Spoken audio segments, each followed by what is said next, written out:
History under 1 minute की video जो आपके लिए बिल्कुल ब्रह्मास्त्र संजीवनी बूटी का काम कर रही है और जबरदस्त तरीके से आपके जो रिस्पांस और कमेंट हैं उससे ये साबित होता है मेरे साथियों, क्योंकि होना भी तो चाहिए ना, क्योंकि कुछ ही सेकंड्स में हम इतिहास के उन अनछुए पहलू को आप तक पहुंचा रहे हैं जहां से आपकी परीक्षाओं में प्रश्न आते ही आते हैं और कई बार अनगिनत बार आप उसे गलत कर देते हैं। तो तारीफ नहीं, पढ़ने का वक्त मेरे साथियों। आज देखिए आपके लिए क्या लेकर आया हूं अंडर 1 मिनट में।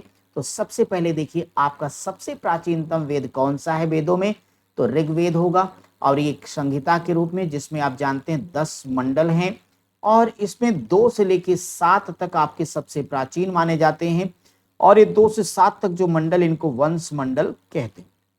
आप जानते हैं कि इनसे सवाल बार बार आपको मिलते हैं। अब इसमें जान लीजिए कि ये आपके मंडल हैं और यहाँ पे उससे संबंधित ऋषि हैं। दूसरे मंडल के रचयिता या संबंधित ऋषि का नाम है गृत्समद।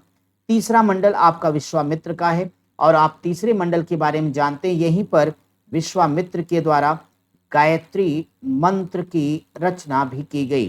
गायत्री मंत्र की रचना। चौथा मंडल वामदेव ने रचा है। पांचवा आत्रि या अत्रि ऋषि के द्वारा ये रचित है और छठवां मंडल किसका है, भारद्वाज संबंधित हैं इससे।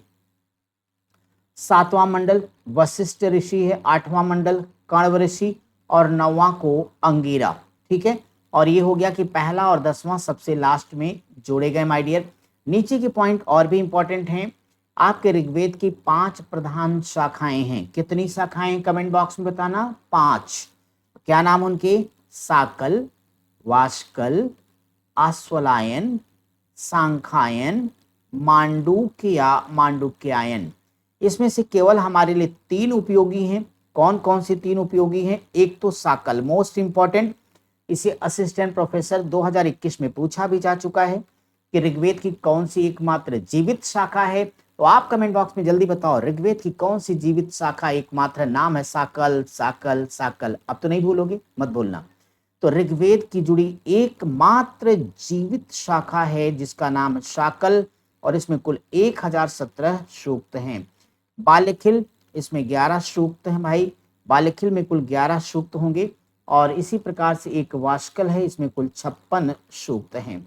देखिए ये जो पॉइंट है ये भी असिस्टेंट प्रोफेसर में पूछा जा चुका है, तो आप इसे मोस्ट इंपॉर्टेंट कर लें। और इसमें ये कह रहा है कि पूरे ऋग्वेद को, क्या, पूरे ऋग्वेद को 8 समान भागों में बांटा गया। क्या, 8 समान भागों में बांटा गया है और इसी नाते इनको क्या कहते हैं, अष्टक कहते हैं। तो इनको अष्टक कहते हैं। और ऋग्वेद का सर्वाधिक लोकप्रिय छंद का नाम क्या है, त्रिष्टुप। क्या नाम है जी, तो ये आपका हो जाएगा त्रिष्टुप।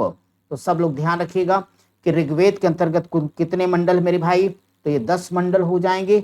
इन 10 मंडलों में से जो इनको समान भागों में बांटा गया, जो इनके समान भाग हैं, समान भाग को क्या कहते हैं, समान भाग इसका अष्टक कहलाता है। क्या कहलाता है, अष्टक। और ये कितने हो गए, 8 समान भागों में। दूसरा ये जान लीजिए कि ऋग्वेद के जो 10 मंडल हैं ये कुल 64 अध्याय में भी बटे हुए हैं। ये शानदार सेशन कैसा लगा कमेंट करके जरूर बताना, हमें रहेगा इंतजार, क्योंकि मैं एक एक कमेंट को देखता हूं ध्यान से, जितने होते हैं जरूरी उसका देता हूं जवाब। अंडर 1 मिनट में फिर मिलेंगे। नमस्कार।